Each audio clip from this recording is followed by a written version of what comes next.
పద్ధతి మార్చుకోవాలని టీడీపీ అధినేత చంద్రబాబు ఆ నేతకు సూచించారు. కానీ ఆయన మాత్రం నాయకత్వం ఆదేశాలను బేఖాతరు చేస్తూ నేను మారేది లేదని చెబుతున్నారు. అందరినీ కలుపుకొని వెళ్తూ నియోజకవర్గం ప్రశాంతంగా ఉండేలా చూడాలని అధిష్టానం హితబోధ చేస్తే మా నాయన దగ్గర నుంచి ఒకేలా ఉన్నాం, భవిష్యత్తులోనూ అలానే ఉంటానని ఆ నేత చెప్పడం పార్టీ వర్గాల్లో ఇప్పుడు చర్చనీయాంశంగా మారింది. ఇంతకీ ఎవరా లీడర్, ఏంటాయన కథ? Let's watch the story.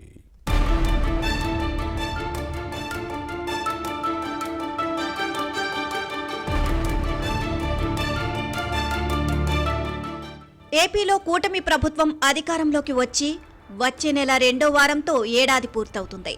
YCP హయాంలో టీడీపీ నేతలపై రకరకాల కేసులు బుక్ అయ్యాయి. కొందరు తెలుగుదేశం నాయకులు జైళ్లకు కూడా వెళ్లి వచ్చారు. అలాంటి వారిలో తాడిపత్రి మున్సిపల్ చైర్మన్ జేసీ ప్రభాకర్ రెడ్డి ఒకరు. దాదాపుగా 30 నుంచి 35 కేసులు నమోదు చేశారు.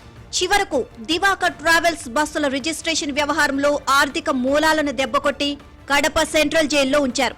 అప్పుడు ఎలాంటి సౌకర్యాలు అందకుండా వైసీపీ నేతలు తాడేపల్లి నుంచి పర్యవేక్షించారు. పైగా అప్పటి తాడిపత్రి డీఎస్పీగా చైతన్యను నియమించి ప్రభాకర్ రెడ్డిని వెంటాడి వేధించారు అన్న ఆరోపణలు ఉన్నాయి. ఫ్యాక్షనిస్ట్ గా ముద్రపడిన అప్పటి fan party MLA Kethireddy Peddareddy నేరుగా జేసీ ఇంటికి వెళ్లి ప్రభాకర్ రెడ్డి చైర్లో కూర్చోవడం సంచలనం సృష్టించింది. అంతటితో ఆగకుండా కిచెన్ లోకి వెళ్లి కుటుంబ సభ్యులను దూషించి బెదిరించిన విషయాన్ని గమనించారు. అప్పట్లో సీసీటీవీ ఫుటేజ్ బహిర్గతమైంది. జగన్ పాలనలో వైసీపీ ఎమ్మెల్యేగా ఉన్న పెద్దారెడ్డి తన హవా నడిపారు. సీన్ కట్ చేస్తే గత ఎన్నికల్లో పరిస్థితి రివర్స్ అయింది.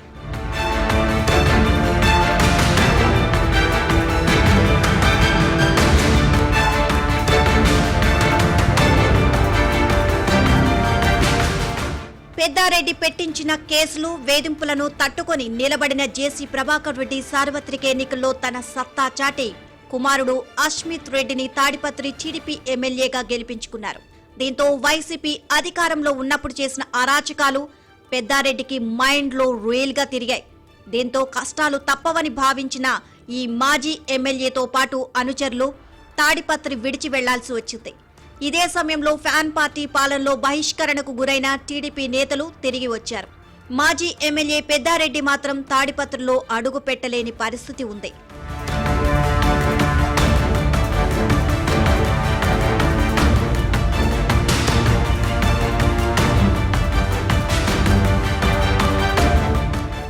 అయితే ఇటీవల ముఖ్యమంత్రి చంద్రబాబు అనంతపురం జిల్లాలో పర్యటించినప్పుడు జేసీ ప్రభాకర్ రెడ్డి కలిశారు. అలాగే రీసెంట్ గా అమరావతి సచివాలయంలోనూ సీఎంతో భేటీ అయినప్పుడు హితబోధ చేశారు. మీరు మారాలి, మీతో పాటు మీ అనుచరులు కూడా పూర్తిగా మారిపోవాలి అని జేసీ ప్రభాకర్ రెడ్డి దృష్టికి తెచ్చారు. అంతేకాదు జేసీ కుమారుడు తాడిపత్రి ఎమ్మెల్యే అస్మిత్ రెడ్డికి రాజకీయాలు అప్పగించాలని కోరినట్లు సమాచారం. వివాదాలు జోలికి వెళ్లవద్దు అని చంద్రబాబు సూచించినట్లు పార్టీ వర్గాల్లో వినిపిస్తోంది.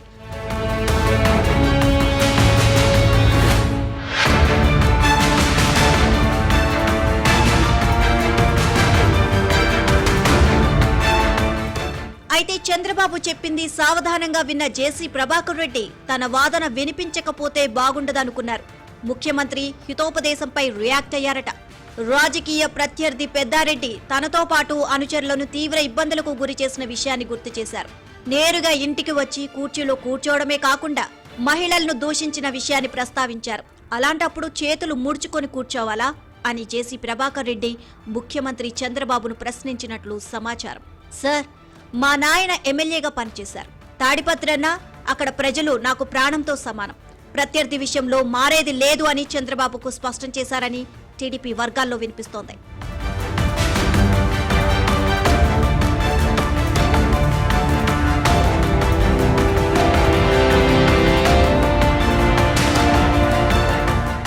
జేసీ ప్రభాకర్ రెడ్డి అంతటితో ఆగలేదు. తనతో పాటు అనుచరులను వేధించిన వైసీపీ నేత పెద్దారెడ్డి విషయంలో ఎలా మారమంటారని చంద్రబాబును ఎదురు ప్రశ్నించినట్లు సమాచారం.